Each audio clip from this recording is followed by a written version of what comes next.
Hola, muy buenas tardes a todos, a todas.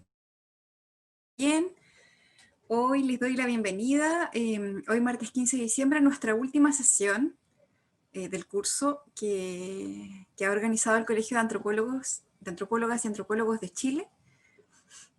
Para ello, les voy a dejar con Marjorie Murray, quien se va a encargar de dirigir esta sesión y les va a presentar a los expositor y expositora que nos acompañan.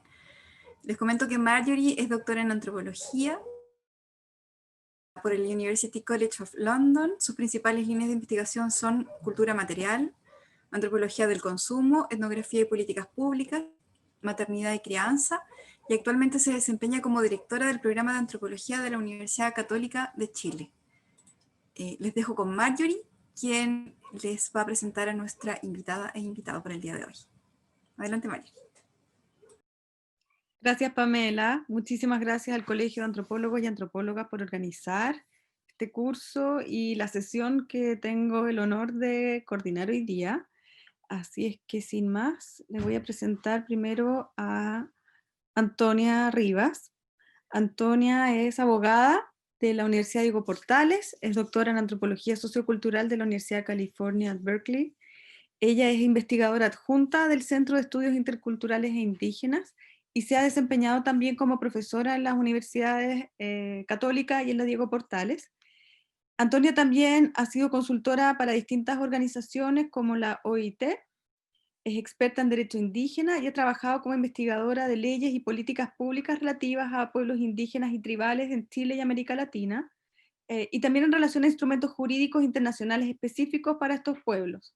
Antonia ha abordado el reconocimiento constitucional de pueblos indígenas y la implementación de la consulta indígena y ha participado de informes sobre el estado de los derechos humanos y pueblos indígenas en Chile. Así es que los voy a dejar con Antonia y más ratito les voy a presentar a Claudio cuando esté en pantalla. Adelante, Antonia. Muchas gracias, Marjorie. Muchas gracias a todos por estar aquí. Estoy muy honrada de estar en este curso, muy honrada, tengo muchas ganas de conversar y de discutir los temas. Hoy es un día especial. En este mismo minuto se está discutiendo en el Senado, ahora en la tarde, el proyecto sobre escaños reservados en la Convención Constitucional, y vamos a hablar de eso y vamos a hablar también de otras cosas. Yo he seguido toda la discusión atentamente, así que la tengo ahí, por si acaso llegara a pasar algo y no se aprueba, y me interesa mucho que conversemos y poder escuchar y saber opiniones. Esta clase, que más que una clase es una pequeña presentación, tiene por objetivo, denme un segundo que siempre me pasa esto, tiene por objetivo conversar un poquitito, ojalá de manera simple y fácil, ciertos temas relativos a los derechos de los pueblos indígenas, ciertos conceptos que siempre andan dando vuelta por ahí y que no son de fácil entendimiento. Y por otra parte, me gustaría hacer unas pequeñas precisiones sobre pueblos indígenas y nueva constitución. Finalmente, ¿qué es lo que hablamos? ¿A qué nos estamos refiriendo? Y básicamente esto. Un breve, aunque se ve largo, ¿verdad? Pero ¿qué antecedentes de qué queríamos hablar cuando hablamos de pueblos indígenas y nueva constitución en el contexto latinoamericano? Hay varias cosas que son importantes tener en mente. Yo me imagino que muchas de estas cosas con este tremendo curso que han tenido, yo he tratado de seguir algunas sesiones y realmente es fabuloso y es increíble todas las cosas que han podido ver. Entonces, ¿cuál es el contexto más en términos jurídicos o jurídicos antropológicos del contexto respecto a los pueblos indígenas? Tenemos por un lado la ratificación del convenio 169 de la OIT, que marca un hito fundamental en el reconocimiento de los derechos de los pueblos indígenas, pero también, sobre todo en la región, que es súper interesante, que se convierte en el lenguaje de las demandas de los pueblos indígenas. Desde entonces, un poquito antes recién, pero con el convenio 169 de la OIT, y acabo de hacer un pequeño break porque esta pregunta me la hace todo el mundo, ¿qué tiene que ver la OIT con el convenio con los pueblos indígenas? La OIT tenía un convenio que era el convenio 107 de la OIT, que era un convenio sobre poblaciones indígenas, y que se preocupaba especialmente de la especial situación de esclavitud que se encontraban los pueblos indígenas en gran parte del mundo. Y a propósito de eso, se hace este convenio 107 de la OIT, que era un convenio que hablaba de poblaciones, de asimilación, de lograr el grado de civilización. Era un convenio que ahora sería profunda y extremadamente racista.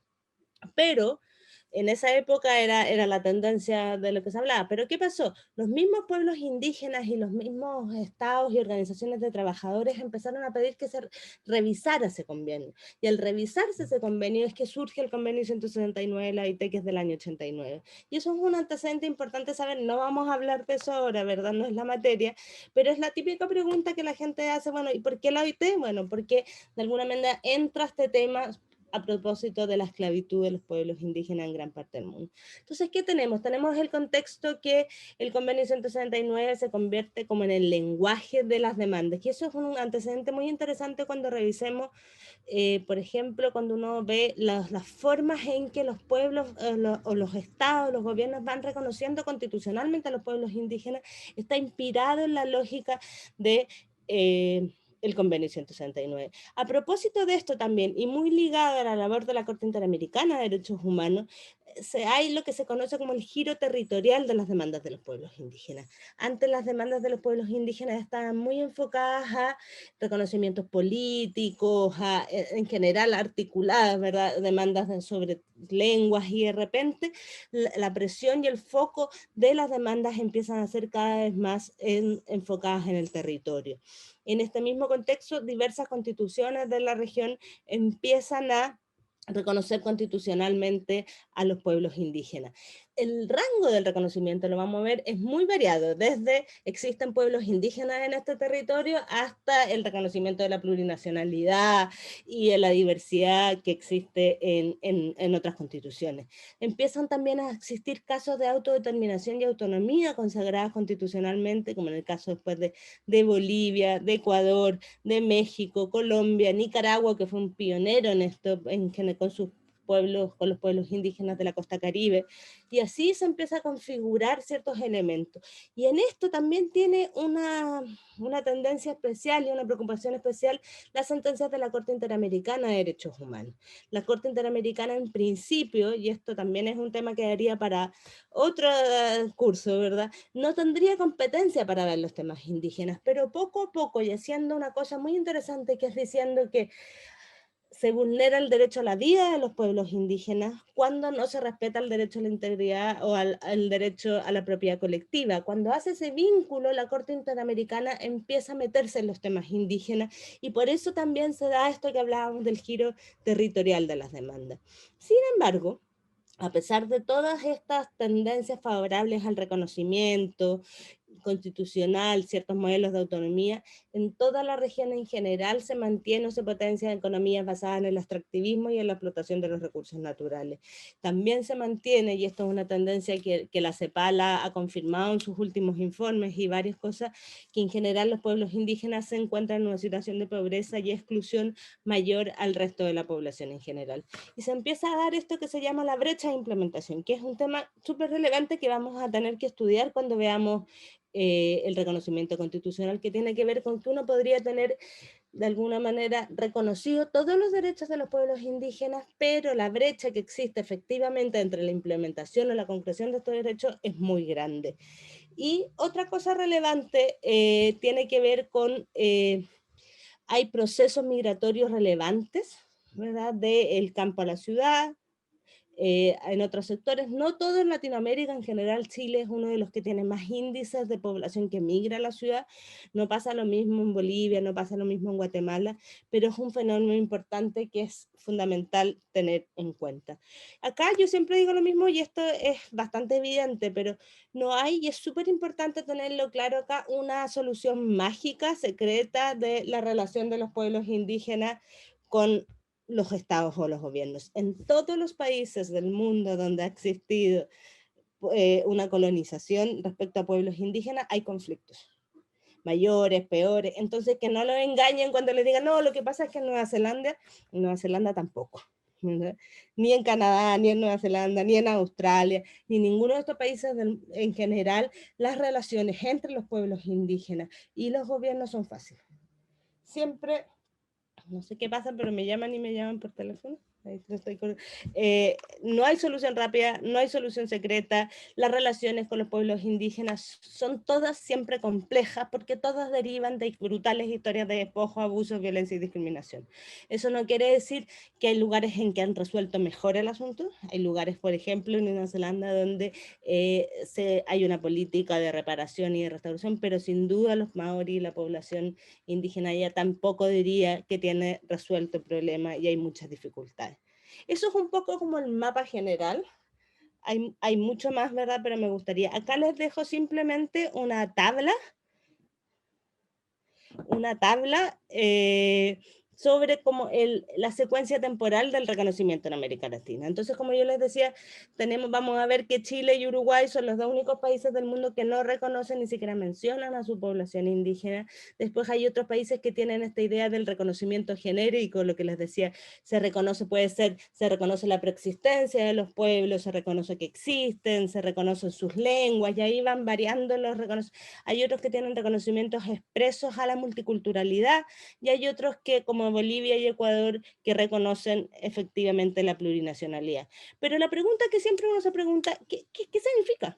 ¿Qué significa reconocer el multiculturalismo, la plurinacionalidad, la interculturalidad? ¿Son finalmente conceptos definidos que tienen un significado concreto o son más bien conceptos semánticos, abstractos, que van variando de acuerdo a los contextos políticos? Y eso es lo primero, ¿verdad? Lo primero es decir que cuando nosotros decimos yo, por ejemplo, digo que quiero un Estado plurinacional, ¿verdad? Cuando hago esa afirmación, lo plurinacional no está lleno de contenido por sí mismo. Ser plurinacional en Chile no significa lo mismo que podría haber significado hace 10 años atrás en Bolivia, o en Ecuador, o en Europa, que también se usa el concepto. Entonces, eso es importante tener esta idea como de la plurinacionalidad, la chilena, es importante, ¿verdad? Es importante porque todos los pueblos indígenas son distintos, y yo siempre trato de que evitemos estas nociones de esencialistas de entender a los pueblos indígenas como un pueblo indígena universal, que es algo que hace frecuentemente el derecho. El derecho, cuando dice todos los pueblos indígenas tienen un vínculo especial y indisoluble con la tierra, puede ser cierto, ¿verdad? Pero eso hace que finalmente entendamos como si todos los pueblos indígenas tuvieran la misma relación con la tierra y con los territorios. Y eso es muy complejo al momento de aterrizar. Lo mismo pasa con los derechos humanos, frecuentemente.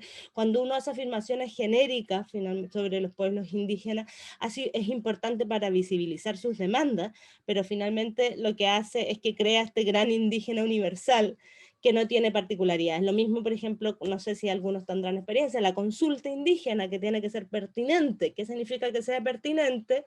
Bueno, habrá que verlo pueblo a pueblo, no se puede hacer una definición per se. Bueno, después de esa disquisición, lo que yo quería con decir que finalmente, por ejemplo, la noción del multiculturalismo en sí misma no es una noción mala. Cuando uno habla de algo multicultural, es un escenario que es caracterizado por la diversidad de lenguas, de culturas en los miembros que la conforman. Es una noción que parte de Europa, del reconocimiento de la multiculturalidad europea en los países, y se refiere en general a la convivencia, a la coexistencia, pero siempre desde un plano en que hay una cultura que domina y que reconoce al otro. Y eso es muy relevante, ¿verdad? Porque siempre hablamos desde la lógica del reconocimiento. Para reconocer a alguien tiene que haber alguien que tenga una posición de poder reconocer. Y esa en general es una cosa. El multiculturalismo en los 90 era el término de moda, todos querían ser multiculturales, Kimbricka y los liberales estaban felices, ¿verdad? Y en general se asociaba a esta idea de que es algo que vemos mucho ahora. Si uno estuviéramos escuchando la sesión del Senado, les aseguro que varios dirán que Chile se enriquece, ¿verdad? Y se enriquece de la diversidad de culturas. Sin embargo, lo que pasó con el multiculturalismo en Latinoamérica, y que no pasa en otras regiones, es que es un término descriptivo, pero lo que no reconoce es esta lógica relacional de las desigualdades y las inequidades sociales. Y se empieza a asociar cada vez más al reconocimiento dentro de un modelo neoliberal que busca la inclusión dentro de este sistema. Y al no cuestionar las estructuras de poder, la naturaleza del Estado-nación, sino la generación de ciertos espacios de libertad para los pueblos indígenas, que finalmente provocan las desigualdades. Entonces, finalmente, a partir del trabajo de antropólogos como Hale y otros, o la Elizabeth Povinelli y varios otros más, empieza a darse esta lógica de finalmente qué es lo que se reconoce.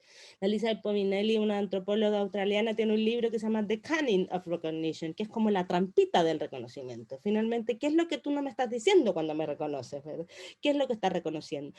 Y eso es entonces lo que se empieza a asociar a este reconocimiento más tibio, a este reconocimiento del sistema neoliberal, y que finalmente no cambia la lógica de, dicen, del extractivismo o de las formas capitalistas de explotación.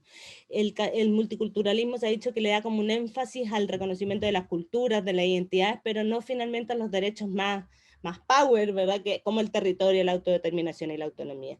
La interculturalidad, por su vez, es un poco más inocente, ¿verdad? Y la interculturalidad tiene que ver con una forma de comprender y de concebir al mundo distintas a esta visión eurocéntrica o de la relación con la naturaleza distinta a la extractivista. Surge un poco de las teorías decoloniales, que es una postura que dice, por ejemplo, dice, yo pienso y luego existo. Y dice, bueno, pero ¿qué es de Descartes? Dice, bueno, pero ¿quién es ese yo? Ese yo es un hombre blanco, que no es indígena, que es propietario, ¿verdad? Entonces ahí empiezan a decir cómo de alguna manera va surgiendo el conocimiento desde otra parte, desde otro mundo. Lo que se busca es la interculturalidad en general. Acá hay millones de tipos de interculturalidad. Eso es súper importante decirlo. O sea, antropólogo que uno lea con una teoría va a tener una forma distinta de entender la interculturalidad, pero en general es un proyecto epistemológico, político, es una meta a seguir, que busca la interacción dinámica y que habla de la reciprocidad, la interdependencia.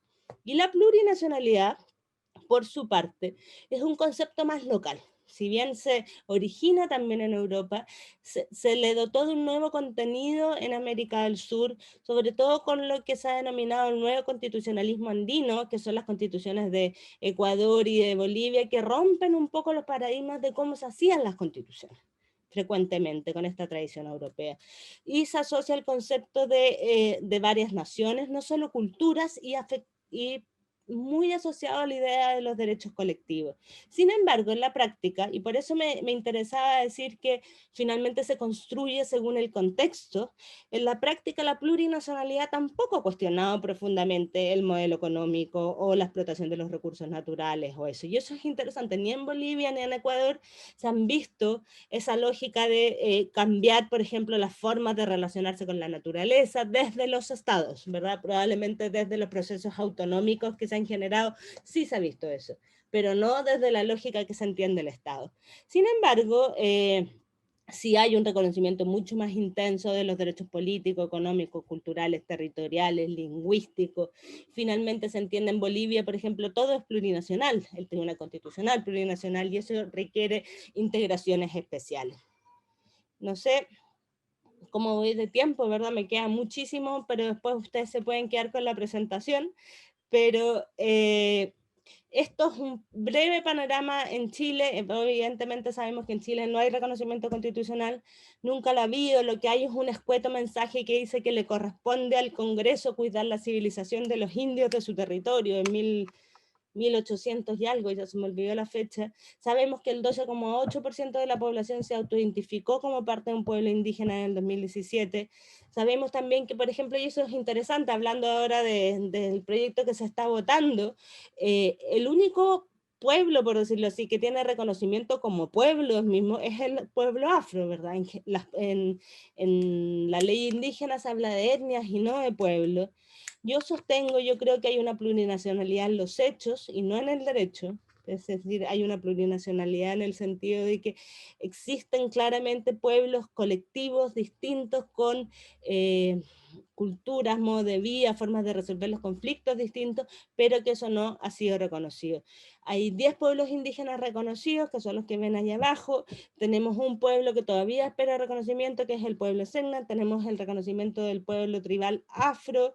Y lo demás, bueno, ustedes ya lo saben mejor que yo, que tiene que ver con cómo durante el estallido social hubo una predominancia importante de las demandas de los pueblos indígenas, las banderas, la cara de Camilo Catrillanca en general, fue uno de los imaginarios importantes de esto.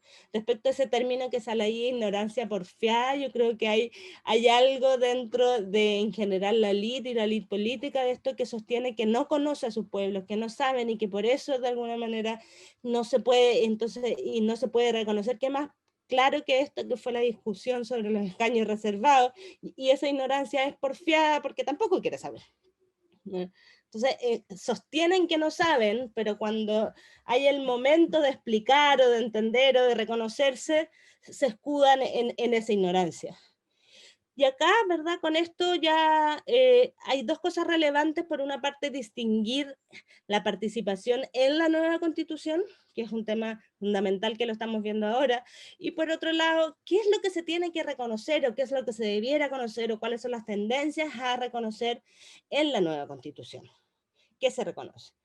Finalmente, es relevantísimo la participación indígena, no solo por las razones que ven acá, que sea que ya las habrán escuchado, que sea una constitución discutida democráticamente, que hay una evidencia, y ahí me faltó una palabra, pero hay una evidencia de la importancia de los contenidos que se reconocen respecto a los derechos de los pueblos indígenas cuando hay participación indígena. Es lo mismo que la paridad, por ejemplo, si pensamos en la paridad, probablemente la importancia del trabajo doméstico o la importancia de la previsión social son cosas que a las mujeres en general nos interesan más, y que haya paridad es casi una garantía de que son temas que se van a discutir. Eso mismo pasa con los pueblos indígenas. Bueno, es una oportunidad de un diálogo real, no ha existido participación, y hay otro tema interesante acá que a mí me parece fundamental, que tiene que ver con los aportes que los pueblos indígenas van a poder hacer, no solo en el tema indígena. Hay varios de los derechos que vamos a discutir que son derechos colectivos, y en general nosotros no estamos muy acostumbrados a esta idea de los derechos colectivos, al ejercicio de los derechos colectivos. En cambio, los pueblos indígenas sí tienen experiencia en entenderlo: el derecho a la vivienda, el derecho a la salud, el derecho a la educación. Son derechos en que nos acostumbraron a pensarlos en claves individuales, y creo que de alguna manera es importante empezar a pensarlo. Tengo mucha más presentación, Marjorie, pero no sé. Antonia. Vamos cerrando, yo creo, Antonia, para darle la palabra a Claudio, que después abramos una conversación. Perfecto. Solo cerrarlos esto para que entiendan un poco qué está pasando ahora. La idea de los escaños reservados, finalmente lo que se va a aprobar, a menos que todo se caiga y se derrumbe mientras estamos en este curso, son 17 escaños para pueblos indígenas, uno para el pueblo chango, que se cayó efectivamente, a menos que pase, que la aprueben en el Senado y vuelva a la Cámara de Diputados, pero sería raro, dentro de los 155. Y eso, claro, como yo les ponía acá, habían ciertos criterios fundamentales que eran súper importantes, que finalmente no fueron acordados, que tenían que ver con el principio de la autoidentificación, con que estos escaños se sumaran y no se restaran. Pero bueno, finalmente los acuerdos políticos son así. ¿Quién vota? Hay una especie de padrón electoral que lo confecciona el CERVEL mediante la identificación por todos los registros que hay de las personas indígenas: becas indígenas, registro de la CONADI, registro de tierra, registro de comunidades y asociaciones y otros más, y más una posibilidad de que haya una autoidentificación 45 días antes de la elección. Hay una cédula por pueblo, o sea, cada persona vota por un pueblo, y ahí están los números finalmente como quedan. Pueden ser candidatos a aquellas personas con calidad indígena, con domicilio en esa zona. Lo que se planteó la paridad, que fue una de las grandes preocupaciones que hay, tiene que ver con que va a haber un candidato alternativo. Entonces va a salir una persona de candidata, y al lado, entre paréntesis, me imagino, va a salir la candidata del sexo opuesto distinto alternativo, que es una fórmula especial.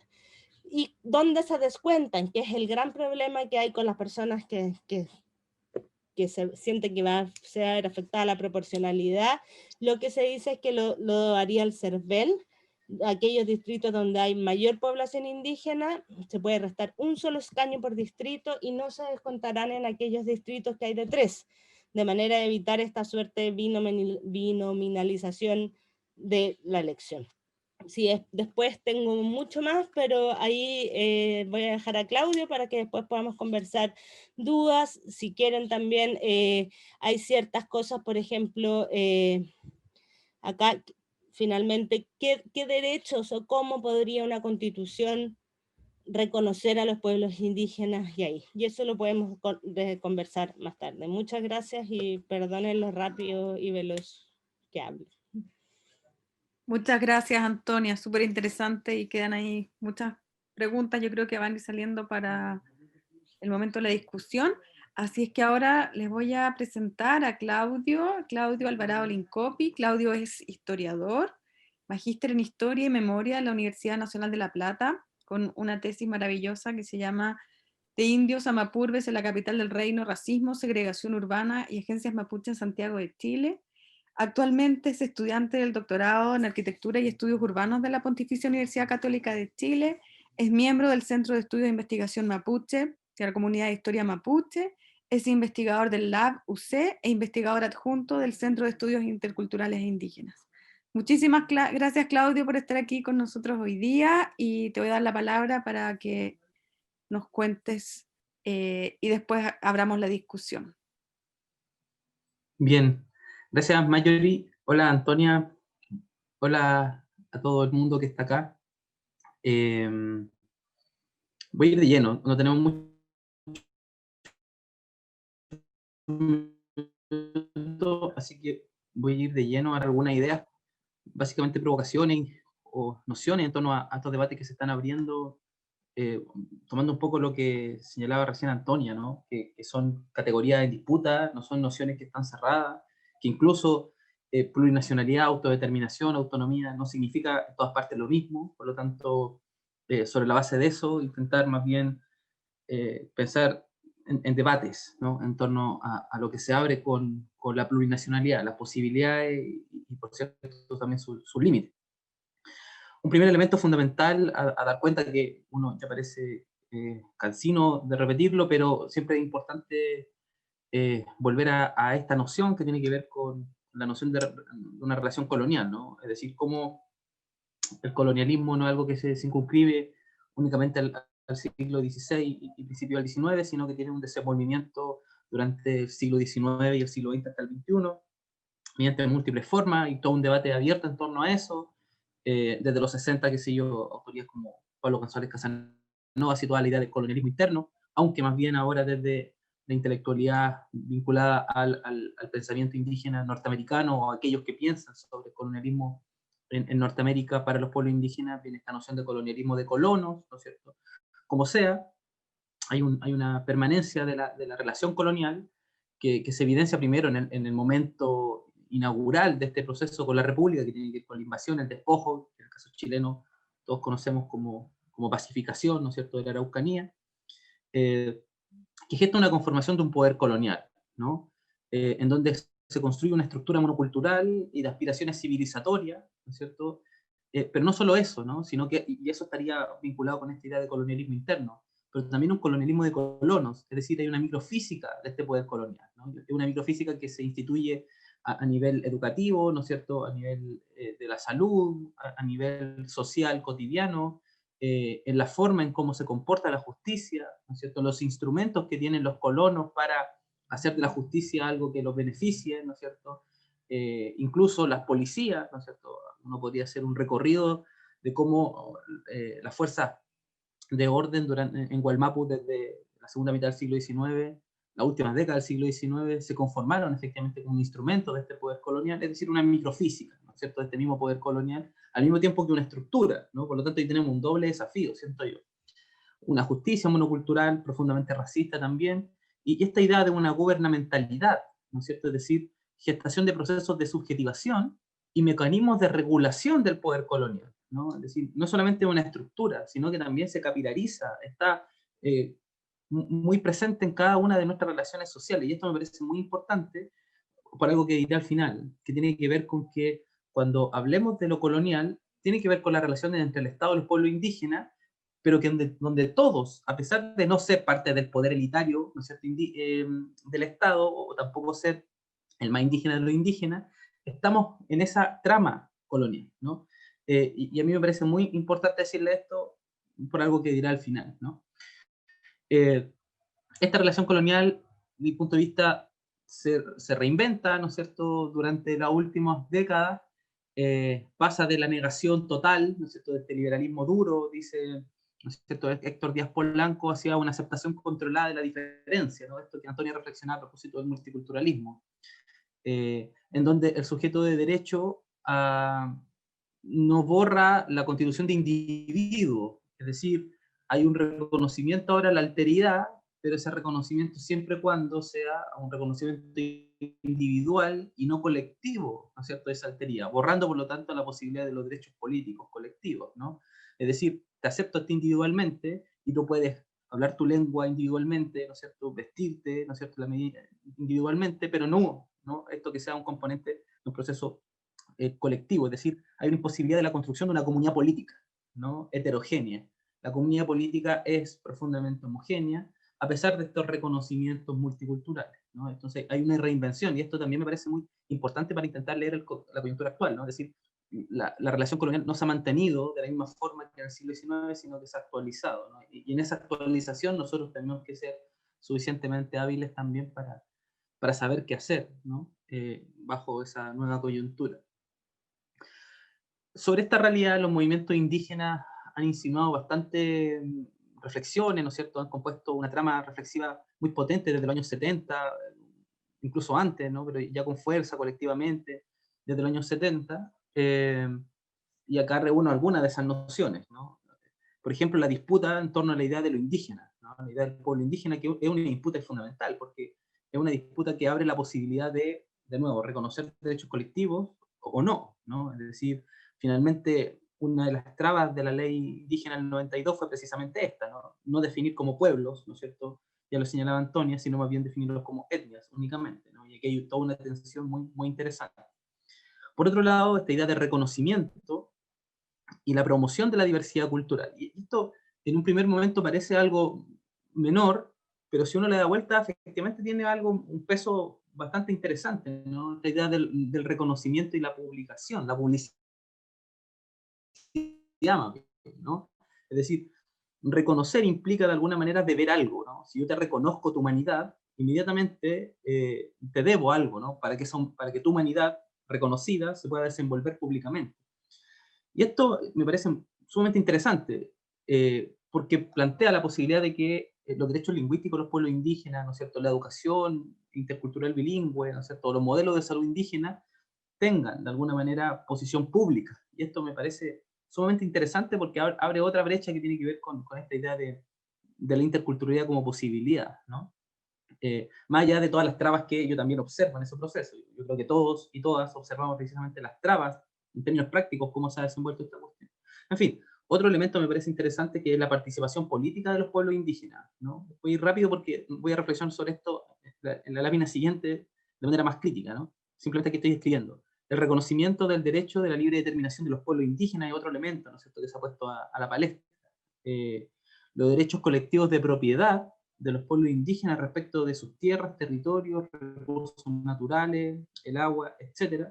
Y finalmente, la idea de que hay un derecho consuetudinario, ¿no es cierto?, indígena, que puede ser fuente normativa, ¿no?, en lo que posteriormente se devela como pluralismo jurídico. Es decir, hay un montón de debates que si se dan cuenta, por un lado, buscan potenciar derechos colectivos, pero al mismo tiempo, de mi punto de vista, lo que comienzan a hacer es fracturar la trama del Estado construido por la República en el siglo XIX y XX, ¿no? Y eso me parece sumamente interesante, como una dimensión total, es decir, no pensar únicamente que a la hora que los pueblos indígenas vienen a reclamar derechos, es una cuestión únicamente individual, o en este caso colectiva, pero isleña, ¿no? Como simplemente no afecta a nosotros, sino cómo eso desenvuelve necesariamente una crítica en torno a la conformación del poder del Estado, ¿no?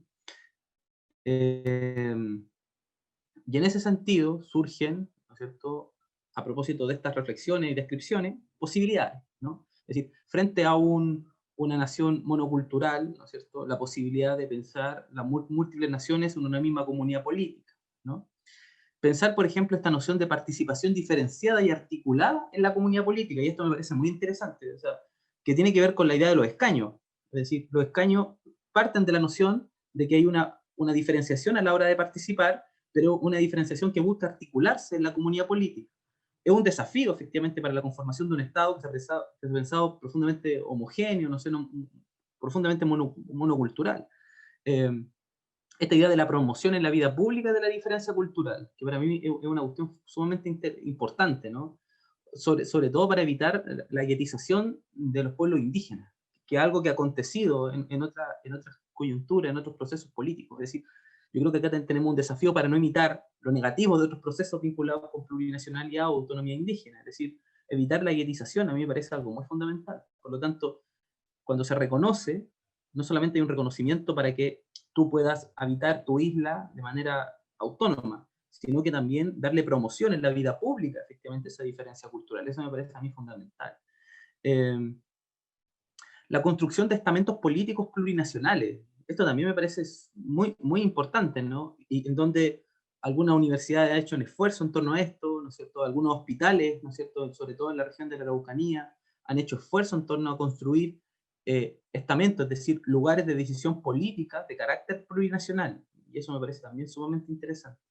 En ese sentido, plurinacionalizar la microfísica de este poder, ¿no? Plurinacionalizar la sociedad civil, me parece también un desafío fundamental, es decir, cómo las escuelas, ¿no es cierto?, insisto, cómo los centros de salud, ¿no?, pueden o no plurinacionalizarse.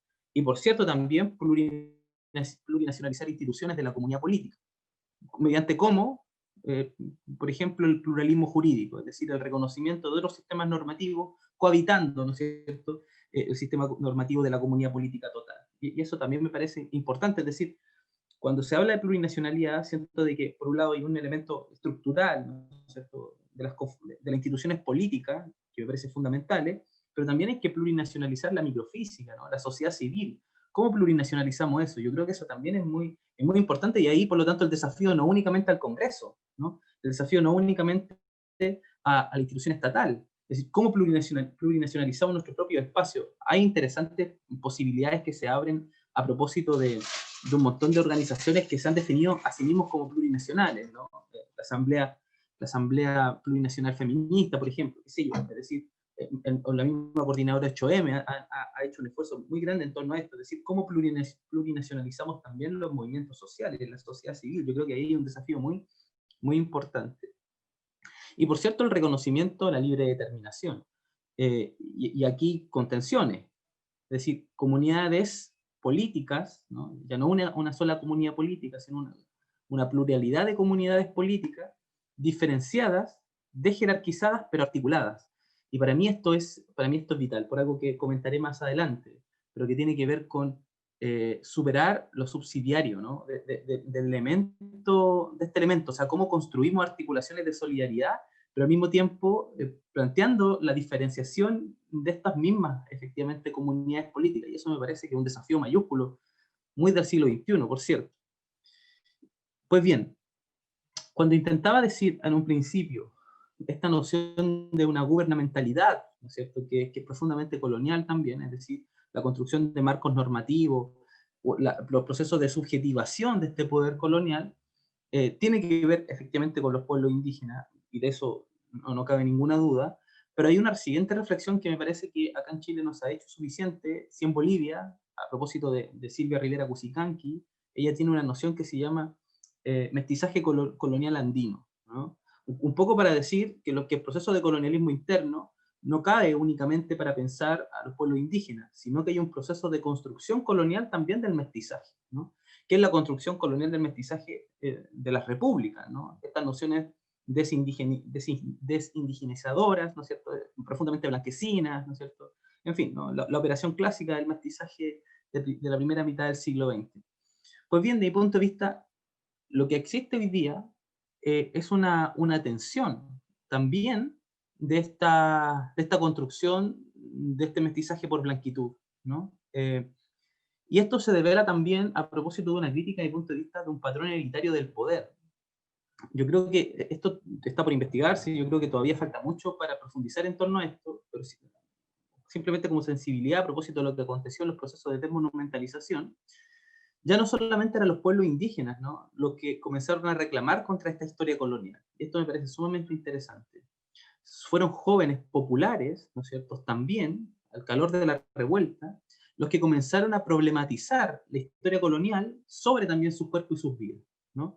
Y cómo el patrón elitario de un poder, ¿no es cierto?, que a todas cuentas nos damos, digamos, es evidente, se vincula también con este patrón colonial, ¿no es cierto?, estas continuidades coloniales. Y esto me parece a mí muy estimulante, es decir, cómo la revuelta permite dar cuenta de un malestar al interior de la comunidad política imaginada, ¿no es cierto?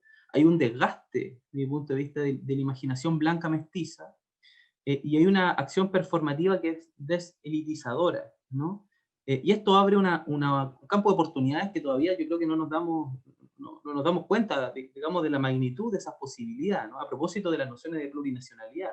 Es decir, cómo la plurinacionalidad, por un lado, es un elemento que puede posibilitar, ¿no es cierto?, derechos para los pueblos indígenas, con todo este debate que intenté señalar hace un momento, y donde Antonio lo comentó mucho mejor que yo, pero en donde hay todo un debate en torno a los pueblos indígenas, ¿no?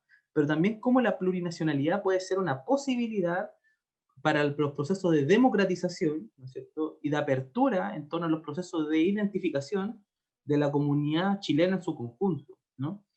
Porque también lo ubico, y esto en Bolivia también se dio, ¿no? Luis Tapia particularmente lo reflexiona bastante, que tiene que ver con que la plurinacionalidad no solamente vino a ser un componente para salvaguardar derechos a los pueblos indígenas, sino que también fue una crítica muy profunda a una forma, ¿no es cierto?, de gestión del poder, que tenía que ver con una forma de gestión profundamente centralista, y en el caso chileno le sumiríamos profundamente presidencialista, ¿no? Es decir, esta forma de Estado está en crisis, y es por todo evidente que está en crisis esta forma de Estado. Hay una crisis también de la gobernabilidad, ¿no? Hay muchas instituciones que están en cuestión. E incluso hay una crisis de gubernamentalidad, es decir, los mecanismos de regulación y de subjetivación de la sociedad ya no son los mismos, ¿no? Yo creo que es muy elocuente el hecho de que al principio de la pandemia se confiaba mucho más en lo que dijera el Colegio de Médicos, ¿no es cierto?, que lo que dijera el Ministerio de Educación. Eso me parece muy interesante. Incluso este fin de semana pasado votó más gente en el Colegio Médico que en las elecciones del partido de la UDI. Eso me parece muy interesante. O sea, aquí hay una crisis, ¿no es cierto?, de gobernabilidad, hay una crisis de gubernamentalidad y una crisis en cómo se gesta el Estado. En esta crisis, ¿no es cierto?, aparece también la plurinacionalidad, ¿no? Es decir, no ubicaría únicamente esta trayectoria de lo plurinacional únicamente como una trayectoria indígena. Por supuesto es eso. Pero también hace sentido toda vez que hay una crisis del Estado, ¿no es cierto?, y cómo se conforma el poder al interior de este Estado, ¿no? Y en ese sentido yo creo que ante la crisis de la forma partido, incluso ante la crisis de la forma sindicato, etcétera, hay una emergencia de otras formas, ¿no?, de la gestión de lo político. Entonces aparecen la forma comunidad, la forma coordinadora, la forma territorio, etcétera, ¿no? Es decir, múltiples formas en cómo se expresa hoy día el poder político también. Y ahí es donde se filtra, siento yo, la plurinacionalidad como posibilidad democratizadora de la sociedad, como una más, entre muchas, que viene a problematizar la democracia, ¿no? Y aquí, por cierto, tenemos algunos problemas, ¿no? El problema, sí, por ejemplo, que me parece fundamental, es decir, cómo gestamos autonomía, pero al mismo tiempo articulaciones con otras formas, ¿no es cierto?, de vida al interior de la misma comunidad política. Yo creo que hay intenciones muy interesantes en torno a eso. Y ya con esta cierro. Por lo tanto, desde mi punto de vista, la plurinacionalidad, además de ser un elemento que puede salvaguardar derechos para el pueblo indígena, es un ejercicio profundamente democratizador desde y más allá, incluso de los pueblos indígenas, ¿no? Porque puede permitir convivencia de distintas racionalidades, ¿no es cierto? Y ahí no solamente racionalidades, vamos a decir, occidental-indígenas, sino que una multitud de racionalidades conviviendo en la misma comunidad política que pueden emerger también. que pueden poner en tensión nociones fundamentales en torno a la comunidad política, que tiene que ver con la idea de naturaleza, la idea de bien, etcétera, un montón de debates que están puestos ahí. La plurinacionalidad como una crítica al centralismo y al presidencialismo, es decir, la posibilidad de dispersar el poder, por lo tanto una oportunidad democratizadora. La autonomía y la democracia desde los territorios, me parece también hay una noción muy interesante que escapa a las nociones desde el punto de vista únicamente indígena. Estoy seguro que la gente de Pichuncaví, Quintero, ¿no es cierto?, Cosquecura, qué sé yo, Freirina, ¿no es cierto?, Aysén, estarían también muy de acuerdo a tener mayores niveles de participación al interior de sus territorialidades, ¿no? Y finalmente todo lo que está puesto en tensión también es la chilenidad, ¿no? Y esto me parece sumamente interesante, que la plurinacionalidad no solamente es una invitación para decir, bueno, convivamos distintas naciones,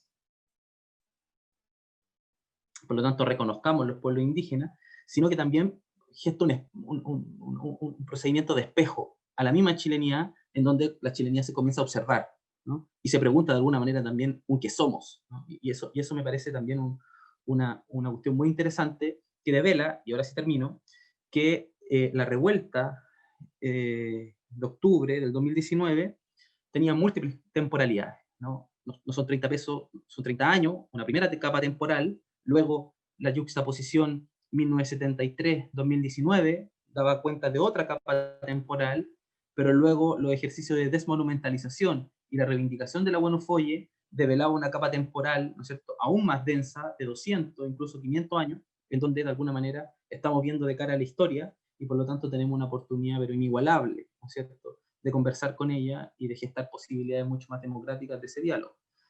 En fin, eso diría en términos generales. Gracias. Gracias, Claudio.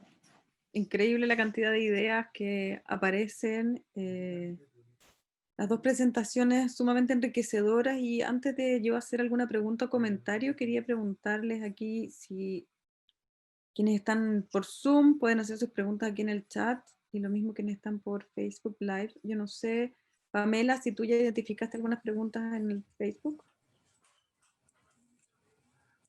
Sí, Marjorie, en realidad más que algunas preguntas, sí, hay un par de preguntas, pero igual hay algunos comentarios que me gustaría compartir.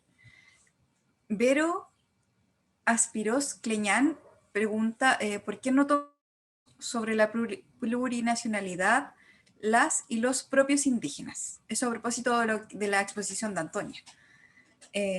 Marcelo Olivares Osandón reflexiona, señalando que hay un consenso de que todos los pueblos quieren o se sienten en la plurinacionalidad, o es una imposición de quienes están más visibles o vocales en la discusión política. Finalmente, ¿esta plurinacionalidad será la voz de los pueblos o la idea de la élite de lo que ellos creen es la plurinacionalidad? Hay otros comentarios de Vero también, Vero Aspiros Cleñán, que señala, dice que parte de las prácticas descolonizantes es que la voz y el pensar o sentipensar sea mapuche, sea aymara, etcétera, etcétera. Eso estaba de la mano con la pregunta que ella hacía, que ya les comentaba. ¿Por qué no tomaban la voz sobre la plurinacionalidad los propios indígenas, ¿no? Además... Yo estoy en desacuerdo con eso. Yo estoy en desacuerdo con eso. O sea, siento de que precisamente hablar de plurinacionalidad debe ser una oportunidad para gestar procesos de diálogo, de conversación, de encuentro. O sea, estoy seguro que hoy día los niveles de discusión son muy distintos al año 80 y para atrás, ¿no? O sea, tenemos una oportunidad inigualable de fundar una tradición intelectual en Chile inexistente, ¿no? O sea, en Chile no tenemos una tradición intelectual gigante como si lo tienen, quizá en México, en Perú, en donde estos temas han estado un poquito más presentes desde los años 30, ¿no? En Chile, qué sé yo, Lipschutz, quizás en los 50, estaba hablando de autonomías, pero como que nadie lo pescaba, ¿no? Por lo tanto, tenemos una oportunidad inigualable de conformar esa tradición intelectual en Chile, que me parece que nadie sobra en ese proceso de construcción intelectual reflexiva, ¿no? Así que no estoy tan de acuerdo con eso de que solamente tienen que ser los indígenas quienes hablen de este tema. Siento que hay que superar esas nociones también, esas nociones que son muy también, ¿cómo se dice?, reduccionales, ¿no? nos metieron en una reducción y queremos insistir hasta toda la vida en una reducción. A nosotros nos metieron en una reducción, ¿no? La reducción no siempre fue nuestro estado natural. Así que yo me reniego a esa reducción a la cual fuimos sometidos y no fue un proceso que quisimos desarrollar. Antonia, ¿quisieras reaccionar a los comentarios? Sí, yo suelo tratar de quedarme callada, ¿verdad? Con esto, porque sí siento que cuando hay procesos de exclusión y marginalización tan grandes y de reducción, en general las voces no indígenas son las que predominan, ¿verdad? Pero sí creo que, como dice Claudio, y se lo agradezco, que la construcción de la plurinacionalidad no es un asunto de los pueblos indígenas.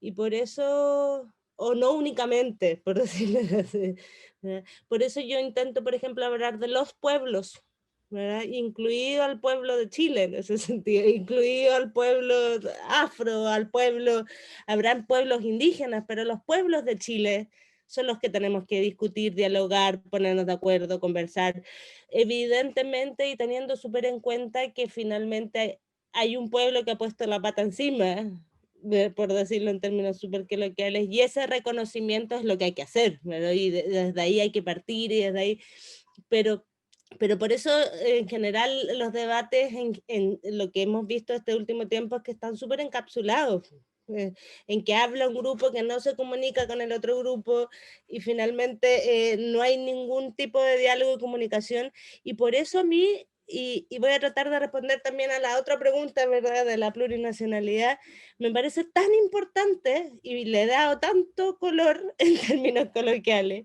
a la idea de los escaños reservados, ¿verdad? Porque si algo nos enseñó la experiencia de Bolivia, por ejemplo, porque en Ecuador pasó lo contrario, en Ecuador no hubo escaños, pero hubo una presencia de partidos políticos indígenas más interesantes que entraron a la Asamblea Constituyente. Y en Bolivia tampoco, pero también hubo un fenómeno híbrido.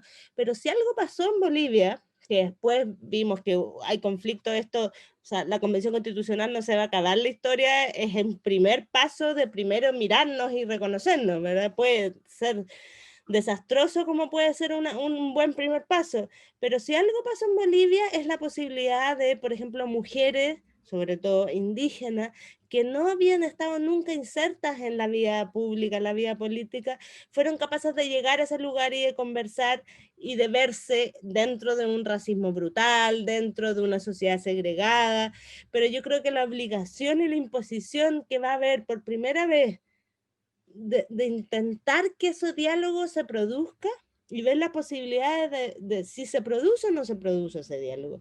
Y eso es lo interesante de los escaños, de discutir la idea de plurinacionalidad.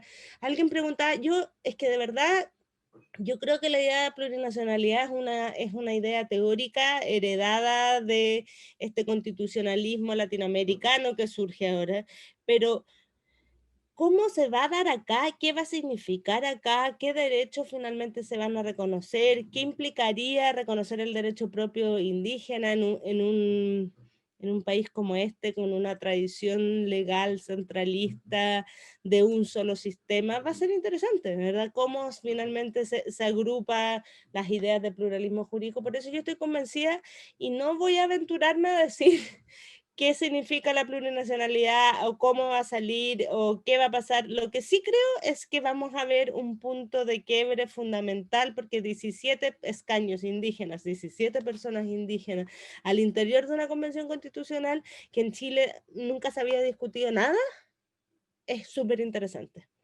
No me atrevo a decir, y además, ojo, que con 10 pueblos indígenas, o sea, 7 mapuches, pero el resto uno de cada pueblo, pueblos muy distintos.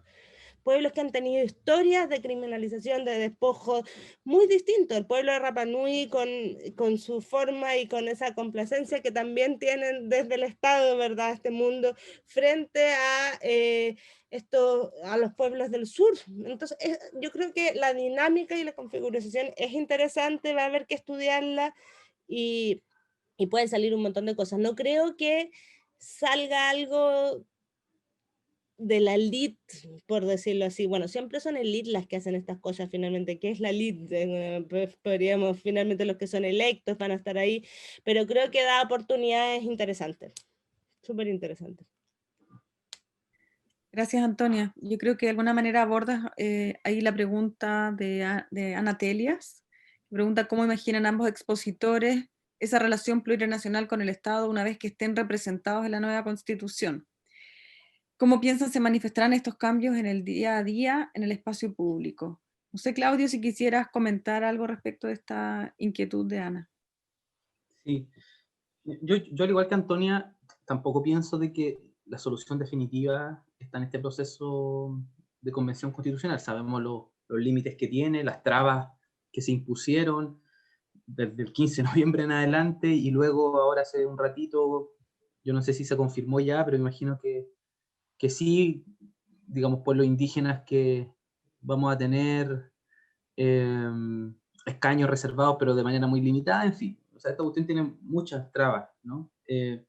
Ahora, cuando yo pienso en esas trabas, también pienso en que los escenarios políticos nunca son ideales, ¿no? Es decir, por eso justamente planteamos la existencia de relaciones coloniales y sumaríamos, ¿no? Relaciones de clase y relaciones patriarcales, ¿no? Es decir, los escenarios son antagónicos permanentemente, y el antagonista permanentemente va a querer poner freno a cualquier posibilidad democratizadora y de aparición, ¿no es cierto?, de estos otros derechos, porque en última lo que hace es quitar privilegios. Entonces, sobre la base de eso, lo que hay es permanente construcción de escenarios complejos, nunca ideales, ¿no? Y ahí hay que operar desde dos éticas, ¿no? De mi punto de vista, ¿no? Como una ética de la convicción, evidentemente, pero también desde una ética de la responsabilidad, ¿no? Es decir, cómo jugamos con ambas dimensiones a la hora de someternos a cualquier proceso político. Y sobre la base de eso, yo diría, bueno, convicciones, por supuesto, la convicción de que los pueblos indígenas deben tener derechos colectivos, ¿no es cierto? Los pueblos indígenas deben aspirar, y aspiramos, ¿no es cierto?, a la configuración de autodeterminaciones políticas, en fin, ¿no? Convicciones, pero al mismo tiempo, ¿cuáles son las posibilidades? Y esas posibilidades se leen en función de correlaciones de fuerza, ¿no es cierto? Porque yo creo que muchas veces hay que ser autocríticos también. ¿Hasta qué punto tenemos la correlación de fuerza necesaria efectivamente para desmontar una estructura colonial de tal magnitud? Efectivamente no la tenemos todavía, ese proceso está en desarrollo, como gran parte de los movimientos sociales y populares en Chile, ¿no? El movimiento feminista tiene un poder increíble, pero aún así el aborto todavía no es un derecho, digamos, en Chile, por ejemplo, ¿no? A diferencia en Argentina, en fin, un montón de debates que tiene que ver, en últimas, de nuevo, con los campos de posibilidad que abre un momento político en función de las correlaciones de fuerza. En ese sentido, diría yo que el desafío no se acaba, por lo tanto, la Convención Constitucional ni siquiera se acaba en el momento de acabar con la redacción de la nueva Constitución, ¿no? Ahí se abren nuevos desafíos que tienen que ver con lo que pregunta precisamente Ana, es decir, ¿qué va a pasar para conformar efectivamente un país plurinacional, ¿no? Y ahí un desafío pero mayúsculo, y ahí vamos a tener que estar presionando pero en todas partes, es decir, en nuestros lugares de trabajo, ¿no es cierto?, en nuestros lugares de estudio, en donde se desenvuelven nuestras familias, es decir, en todas partes vamos a tener que estar presionando para que se plurinacionalice la vida, ¿no? Finalmente esa cuestión me parece que es fundamental. Y eso va a tomar muchísimo tiempo, y ya viene ocurriendo, ya lo decía Antonio, ¿no? O sea, toda vez que niños hoy día tienen la posibilidad de decir Mary Mary, aunque sea, ¿no es cierto?, en su colegio, y hay un ejercicio concreto, ¿no es cierto?, de una habitar plurinacional. Y eso es algo que está en construcción y se va a demorar, por cierto, no va a ser de la noche a la mañana. Pero yo creo que hay que comenzar a pensar también en la construcción, por lo tanto, y que aquí muchos me van a odiar, pero de esta institucionalidad plurinacional. ¿Cuál va a ser? ¿No? ¿Cómo la vamos a gestar? Porque por una cosa es que digan en la Constitución, bueno, Chile es un país plurinacional, no lo creo, pero idealmente que diga. Pero el siguiente trabajo es, bueno, ¿cuál será esa institucionalidad? ¿No? ¿Cómo la vamos a dotar de fuerza? Porque no se trata, y con este término, únicamente de reconocimiento, sino que reconocimiento vinculado con redistribución del poder y de condiciones materiales para que ese reconocimiento se pueda desenvolver públicamente. Es decir, reconocimiento y redistribución. Reconocer la diferencia, pero redistribuir poder y condiciones materiales, es decir, lucas, para que se pueda desenvolver efectivamente en la vida pública este reconocimiento. Y eso va a ser una presión permanente hoy, durante y después de la redacción de la Constitución, sin duda. Antonia, ¿quisieras tú reaccionar? Sí, cortito nomás, pero yo concuerdo totalmente con Claudia y creo que hay una frase que dijo el alcalde Millabur que habla de correr el cerco. ¿verdad? Y él lo ha dicho varias veces y me parece muy interesante y muy fuerte esa imagen porque definitivamente, por ejemplo, respecto a los escaños, a mí me parece que claro, fue insuficiente, peleamos porque fuera supernumerario y todas las cosas, pero finalmente si hace 2 años, lo mismo que con la nueva constitución, ¿verdad? Si hace 1 año y medio alguien me hubiera preguntado que íbamos a tener una constitución nueva, paritaria, con 17 escaños reservados, hubiera hecho que por ningún motivo, que yo vivía en otro país. Eso, como que esa vuelta, ¿verdad? De pensarlo así me hace creer que es posible la plurinacionalidad. Hay espacios en los que ya hay una plurinacionalidad y esto es un fenómeno que pasa en toda la región, pero por ejemplo respecto a la salud intercultural, a la educación, a mí lo que me gustaría es que entendiéramos así bien multicultural, cómo finalmente todos debiésemos aprender de esto, ¿verdad? Qué interesante sería que la educación, cambiar los contenidos del colegio. Yo a mí siempre, o sea, yo me empecé a interesar de este tema hace muchísimos años, cuando en quinto básico me di cuenta de que aquello que me presentaban como pueblos extintos que vivían en algún lugar no lo eran, ¿verdad? Y todavía existían y vivían en lugares, y esa quiebre de la forma, del currículum, de cómo uno estudia, de cómo se enseña, de cómo se explica, también es parte fundamental de la plurinacionalidad. Y ahora a mí, y esto con esto cierro, no me importa la semántica del concepto que se use. Creo que la plurinacionalidad es importante y es interesante porque tiene un contenido simbólico de reconocimiento y de interculturalidad que es fuerte, pero me parece más interesante cómo nos miramos hacia adentro y vemos finalmente, bueno, cómo hacemos para que esto funcione. En ese sentido le pueden poner el nombre que quieran. Ahora, sí tiene una fuerza y una noción importante en la plurinacionalidad y evidentemente sería un triunfo y una ganancia, y yo me sorprendo en general cuando escucho personas de lugares usualmente muy tradicionales de Estado unitario y homogéneo que hablan de la plurinacionalidad.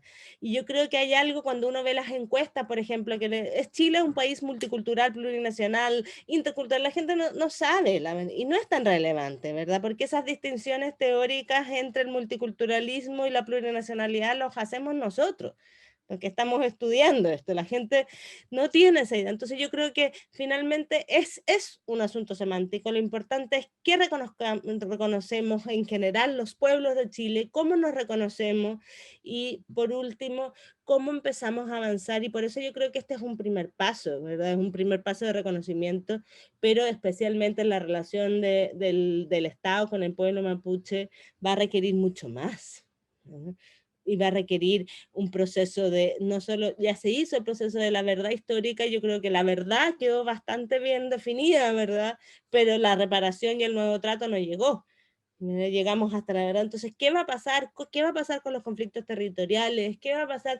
¿Cómo se resuelve la gente que vive ahí? ¿Qué pasa? En general, yo creo que acá hay un marco que nos va a permitir mirar el conflicto, mirar lo que pasa con otros ojos y desde otro prisma que no es efectivamente el de la seguridad pública y el de la militarización, y llegar al diálogo político. Entonces, por eso es tan importante tener un número importante de representantes de los pueblos indígenas, porque ahí uno reconoce, y con esto cierro, a los pueblos indígenas no como estas nociones tradicionales o ancestrales simplemente, sino como agentes políticos, capaces de dialogar, capaces de llegar a acuerdos, que lo han sido siempre, ¿verdad? Pero en este proceso de invisibilización y como de despojo, finalmente se olvida esa característica. Y por eso es tan relevante el proceso, el reconocimiento, los escaños reservados, y espero yo que esto sea como lo que primero viene para un largo proceso de reparación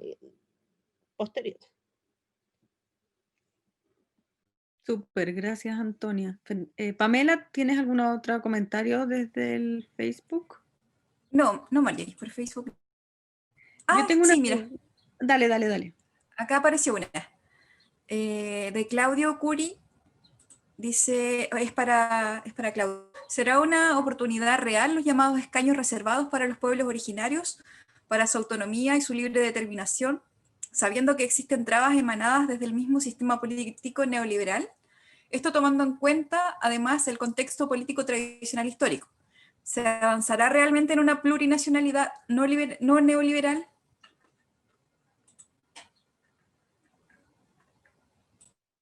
Eh, es difícil, es casi un acto de fe, ¿no? Entonces, mm, yo creo que, bueno, lo que decía hace un rato, ¿no? No sé si las correlaciones están completamente a nuestro favor, ¿no? Eh, y eso devela la falta de un movimiento indígena en Chile de carácter unitario, es decir, hay que ser autocrítico también, o sea, también tenemos muchas falencias en torno a esto, ¿no? O sea, muchísimas falencias en torno a esto. En Ecuador, la CONAIE te para una organización te para una movilización de carácter nacional, pueden cerrar Quito y luego negocian. O sea, pero de una magnitud increíble, ¿no? Y esto no solamente acá en Chile con relación con el pueblo mapuche, ¿no? O sea, el 18 de octubre a todos los movimientos sociales populares, feministas, indígenas, todos los pilló en pelota, vamos a decir, ¿no? O sea, por lo tanto, por supuesto que el antagonista, voy a insistir, ¿no? Siempre va a querer frenar cualquier posibilidad de avance, de democratización, porque va a perder privilegio, básicamente, ¿no? Y en ese sentido, no hay que tanto echarle la culpa al empedrado, por supuesto, ellos tienen bastante culpa, ¿no? Pero si nos vamos por la culpa únicamente cristiana y pidiéndole a ellos que se vuelvan buenos un día, yo creo que no va a funcionar, ¿no? O sea, como que no funciona tan así. Más bien se trata de conformar poder político y eso yo todavía lo veo un poco lejano. Afortunadamente este proceso en particular está construyendo algo muy interesante, o sea, el AMCAM, ¿no es cierto? Este encuentro, o sea, la Asociación de Municipalidades, ¿no es cierto? Me parece una conformación desde la sociedad civil mapuche, ¿no es cierto? La conformación de un buen político, evidente, ¿no? Y su liderazgo ahí de Millabur es evidente. Me parece eso muy, muy interesante, ¿no? Porque plantea un camino político a transitar. Y yo creo que hay que apostar, ese es mi punto de vista, justamente por ese proceso, cómo conformamos un poder político mapuche, y al mismo tiempo inaugurar, y esto sí que ya me parece muy interesante, una tradición constitucionalista indígena en Chile, y aún más, una tradición constitucionalista mapuche en Chile, ¿no? Que es algo, pero completamente nuevo, ¿no? O sea, uno puede efectivamente rastrear cosas, qué sé yo, en el 32, cuando fue la República Socialista, a Purto Panguilef diciendo, inauguro la República Indígena. También hay un gesto, ¿no? Hay un gesto. Pero no, o sea, ahora como una conformación de una tradición constitucionalista mapuche me parece muy interesante. Por supuesto, no pienso de que va a ser el ideal, ¿no? Difícilmente va a ser ese ideal, y por cosas que ya intenté reflexionar hace un rato. Pero aún así siento que es una oportunidad, y en la oportunidad hay dos posibilidades, ¿no? Tomar esa oportunidad o no tomarla, así de fácil. Entonces, yo creo que el camino es tomarla, intentar abrir lo más posible este campo, correr el cerco, como citaba Antonia de Millabur, ¿no es cierto? Porque efectivamente yo creo que hay una posibilidad, no sé, insisto, no sé si la real, ¿no? Porque esa palabra es súper engañosa también. ¿Será una real oportunidad? No lo sé. No sé si será una oportunidad. No sé hasta dónde llegaré. Eso va a depender mucho del poder político que podamos gestar, de la conformación de alianzas al interior del proceso constituyente. O sea, cómo la política de alianzas que se viene ahora va a ser pero fundamental. Y ojo que los 18, los 17 finalmente creo que van a ser escaños, van a ser fundamentales. Por eso también la derecha está muy preocupada en torno a esto, porque 2/3 se le desarma mínimamente.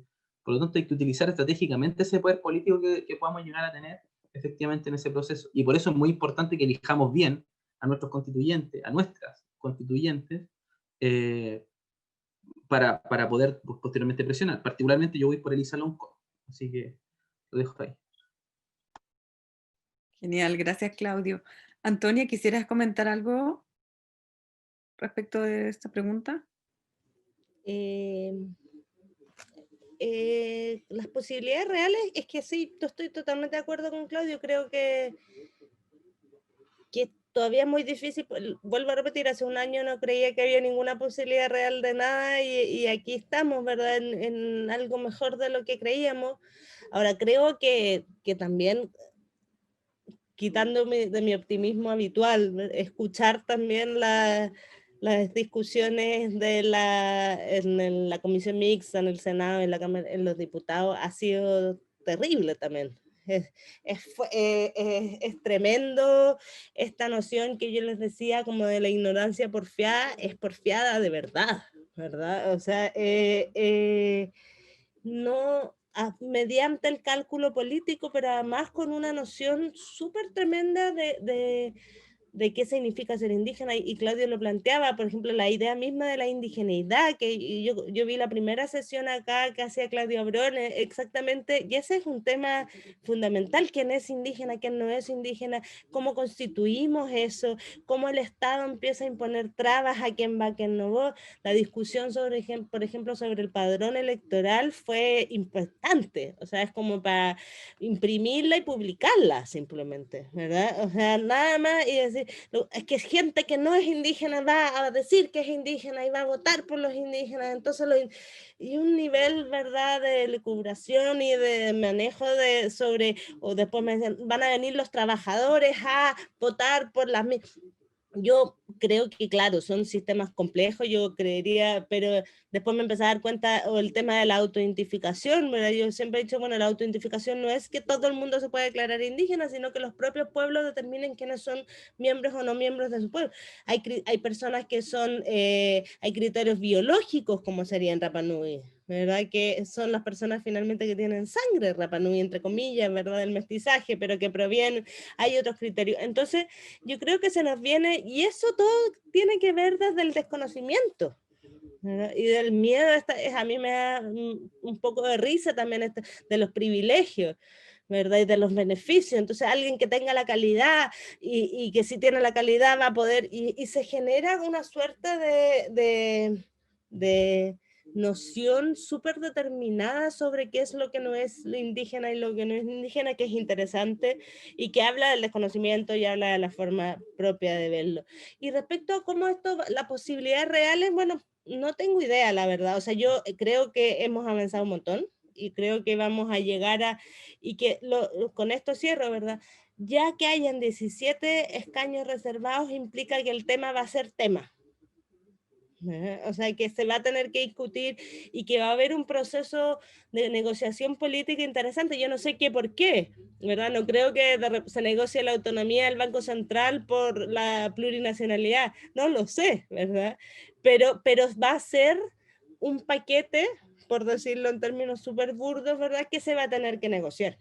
Y por último también, yo creo, y con esto desde mi alma ya menos de antropóloga y más de abogada, pero hay que tener ojo con lo que uno espera que se reconozca, creo yo. No somos en Chile en general de constituciones muy largas, ¿verdad? Somos en general de constituciones más cortas, y yo tendería a pensar que no es una mala idea. Yo tendería a pensar de que tener 2 capítulos de reconocimiento de derechos de los pueblos indígenas nos va a generar una brecha de implementación gigantesca, por decirlo. Lo que yo sí pelearía es un reconocimiento a la preexistencia, el reconocimiento a la plurinacionalidad y el énfasis en derechos colectivos claros, como el reconocimiento del territorio, de la propiedad, y después en cada uno de los derechos reconocería, por ejemplo, el derecho a la salud intercultural y qué implica el derecho y así, ¿verdad? Pero finalmente, porque ahí están las particularidades, pero también creo que entonces es importante que haya un texto como una declaración. Chile es una república democrática, plurinacional, y se organiza y la soberanía reside en sus pueblos, por ejemplo, pero finalmente yo creo que es esa manifestación la que nos va a dar el puntapié, el primer avance. Y eso.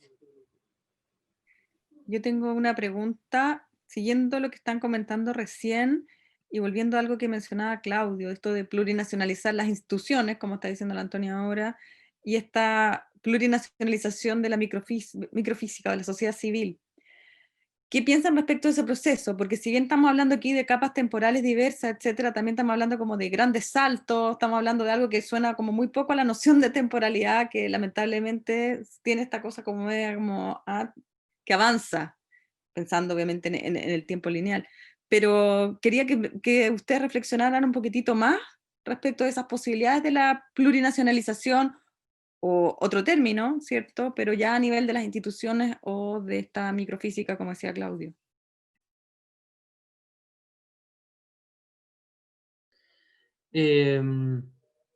Bueno, yo creo que precisamente son varias capas, primero temporales y espaciales, ¿no? De cómo se desenvuelve esta cuestión. O sea, siento en primer lugar como, si se me viene a citar nuevamente experiencias como la de Boroa Firulahuen, ¿no es cierto? O del Hospital de Maquehue, que son gestionados efectivamente por comunidades mapuche, por organizaciones mapuche,